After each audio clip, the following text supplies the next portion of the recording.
My next guest has received 15 Grammy Award nominations, winning 2 for Best Rock Vocal Performance. She's taken home 1 Academy Award and sold 27 million albums worldwide and almost 14 million in the United States alone. Juno awarded her International Entertainer of the Year, and ASCAP named her Songwriter of the Year. In 2011, she receives a star on the Hollywood Walk of Fame.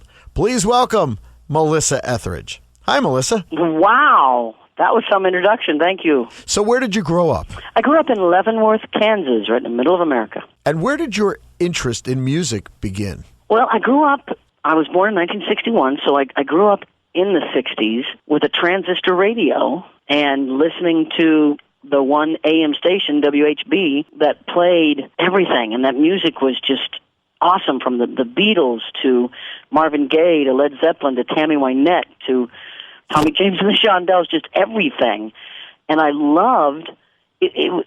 I guess it was a place I escaped to, and I had it rang inside of me, and I wanted to make the music, and I just got on that path and kept doing it. So was the guitar your first instrument?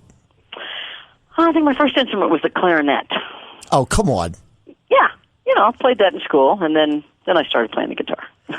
Here in Atlantic City in 1978, when the casinos opened, this became the promised land for musicians. Many moved here, migrated here, and they still live here. This was the promised land. And many listened to this broadcast. What was your first guitar, and do you still have it? Oh, my first guitar was a Stella by Harmony, a little Harmony acoustic guitar.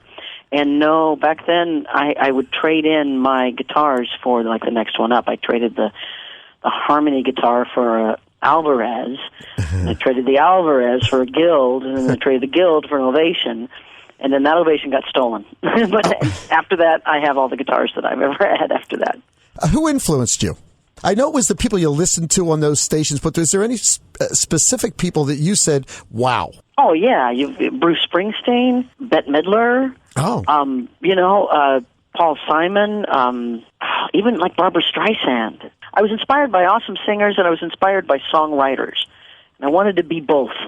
So when you got your first Grammy nomination, and you were told you're going to be nominated for a Grammy, who was the first person you called? Oh, my dad. Yeah, he was still alive then. Yeah, he was the one. He knew how much that meant. And I love playing for people. I love getting in front of people and doing my thing. So on the mommy side, how are the kids doing? Oh, they're great. This is from my 2011 interview with Melissa Etheridge as she was headed to Atlantic City to perform. I have 4 kids from age 13 to age 3, and it's the best thing I do. It's what it's all about. Anybody showing musical talent, want to maybe get into the business, getting influenced by mom? Well, they all seem to have musical talent. Whether they want to, they see that they don't have any grand illusions about the business. They've seen it from the inside out. They know that it's not like the be-all, end-all, solve all your problems, because they certainly see, that it's work and hard work. So I don't know if they'll choose that, but they certainly are talented.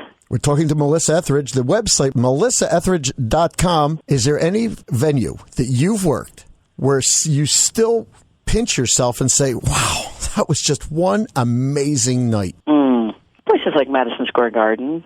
You go in there with so much, dream before it, because that's like the ultimate place to play as a rock musician. So there's things like that. There's this gig I love. One of my favorite gigs is the one in Hyannis at on the Cape at the Melody Tent. It's this crazy little stage that goes around, but it's in the middle of the audience, and it's one of my favorite places to play. Is this a throwback to the music fairs of, you may be too young to remember those, when they had the music fairs and they had a revolving stage and it was basically in a tent? Yeah, that's what that was around then. It sort of came from those days, yeah. Did you ever do the wedding circuit? Oh, I wasn't quite a wedding band. I played, I'd say as a teenager, I played about 10 wedding receptions. I was more, we played in Kansas City at like Parents Without Partners dances and the ski club, and we do all it was like a wedding band, but I actually didn't play for that many weddings. And we're talking to Melissa Etheridge, and we're getting to know her a little bit. Some of the things you may not see in the print magazines. We're trying to go a little bit more to Melissa here, so that people can get to know you. You are just such a spectacular talent and such a spectacular person. You've gone through a lot. And you come out on top all the time, and it's so well deserved. Melissa Etheridge on the phone with us here at WOMD. Melissa, thanks for spending the time with us. You are just so great and so warm that you just want to spend hours with you here on the air. Thanks. This is Melissa Etheridge. Melissa, thank you so much. Thank you so much. Talk to you soon. All right. We listen to the Marc Berman Radio Show. Why? Most of what we find on terrestrial radio to be stale and pretty much sucks. The Marc Berman Show sucks less. Listen anywhere. We live in Los Angeles and listen at BermanLive.com.